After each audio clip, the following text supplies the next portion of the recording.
In this tutorial, I'll show you how to watch ESPN Plus on YouTube TV so you can enjoy live sports and exclusive content. Let's get started. YouTube TV includes ESPN channels like ESPN, ESPN2, and ESPN News as part of its standard package, but ESPN Plus is a separate service. To access ESPN Plus, start by subscribing to it directly through the ESPN app or website.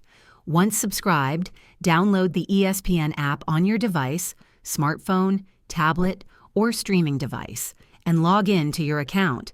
If you're using YouTube TV, open the YouTube TV app or website and navigate to the Library section. Here you'll find an option to add premium subscriptions like ESPN Plus. Link your ESPN Plus account if prompted, and you'll gain access to exclusive ESPN Plus content alongside your YouTube TV channels. For offline viewing, download eligible ESPN Plus content while connected to Wi-Fi and watch later in the Downloads section of the ESPN app. Ensure your internet connection is stable for uninterrupted streaming. If this video helped you, please hit the like button and subscribe to this channel for more useful tutorials. Thanks for watching, and enjoy ESPN Plus on YouTube TV.